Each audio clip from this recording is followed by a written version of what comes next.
Hoje, a gente vai desvendar uma das peças mais importantes de qualquer computador, sabe? Aquela que é a memória de longo prazo dele.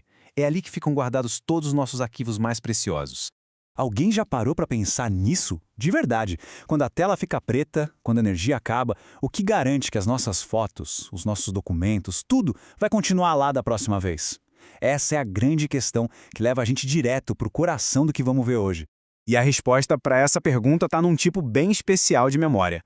Uma memória que, olha, não esquece das coisas quando a energia vai embora. É um lugar feito para guardar tudo por muito tempo. Esse lugar é o famoso disco rígido, o HD. A principal característica dele, e a mais importante, é ser o que a gente chama de memória não volátil. Isso quer dizer o quê? Que diferente da memória RAM, que apaga tudo toda vez que o computador reinicia, o HD mantém as informações gravadas ali magneticamente.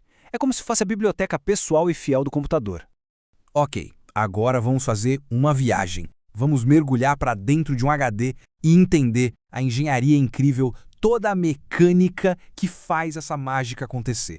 O coração do HD são esses discos que a gente chama de pratos. Eles são feitos de um material magnético e giram numa velocidade, olha, impressionante. Chega a 7.200 rotações por minuto. Imagina só, é como uma pilha de discos de vinil super velozes, onde toda a nossa vida digital fica armazenada. E para ler tudo isso, entra em cena a cabeça de leitura e gravação. É basicamente um braço mecânico que se move com uma precisão absurda sobre esses pratos que não param de girar. A função dele é ler os campos magnéticos e transformar em dados, e o contrário também, gravar novos dados. E o mais incrível, sem nunca, jamais, tocar na superfície do disco. E aqui que a física entra de um jeito espetacular. A velocidade altíssima dos pratos girando cria uma espécie de colchão de ar.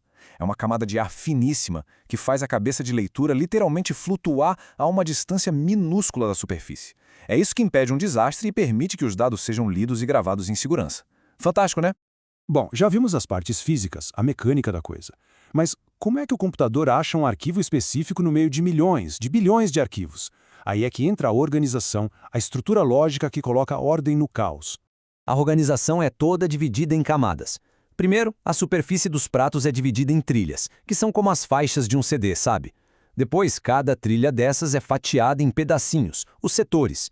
E por fim, um grupo de setores forma um cluster, e é essa a unidade básica de armazenamento. O cluster é a peça-chave aqui. Para o sistema operacional, ele é o menor pedaço de espaço que pode ser entregue para um arquivo. O que isso significa na prática? Que mesmo um arquivo de texto minúsculo, com uma única palavra, vai ocupar no mínimo um cluster inteiro no disco. E essa analogia aqui é perfeita. É exatamente isso. Pensa na consumação mínima de um bar. Não importa se a pessoa só beber um copo d'água, ela vai pagar o valor mínimo. Com o arquivo é a mesma coisa. Não importa o tamanho, ele precisa ocupar o espaço mínimo de um cluster para poder existir no disco. Então, um ponto crucial é que o HD não trabalha sozinho, de jeito nenhum. Ele faz parte de todo um time de memórias e cada uma tem uma função bem específica. Vamos ver como ele se encaixa nesse grande quebra-cabeça.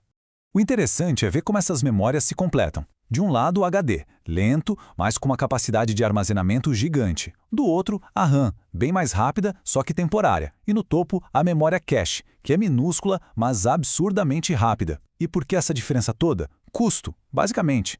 A memória cache é caríssima, então o sistema faz um balanço inteligente.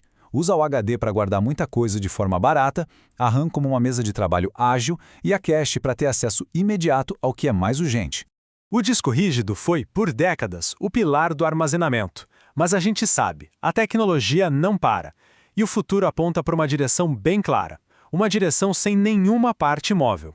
E essa evolução nos leva direto para os SSDs, as unidades de estado sólido. A grande virada de chave aqui é o fim da leitura mecânica. Em vez de pratos girando e braços se movendo, os SSDs usam chips e processos elétricos. O resultado prático disso é gigante. O computador liga em segundos, os programas abrem quase que na hora. Agora a citação fala em desfragmentar, e aqui tem um ponto muito importante. Essa prática, que era essencial nos HDs, não deve ser feita em SSDs. Na verdade é o contrário, fazer isso pode até diminuir a vida útil deles. Isso tudo deixa a gente com uma reflexão para o final. O que essa transição do movimento mecânico para o fluxo de elétrons realmente significa para o futuro da computação? A velocidade e a eficiência já mudaram da água para o vinho, E pelo jeito, essa é só a ponta do iceberg da próxima revolução no mundo do armazenamento de dados.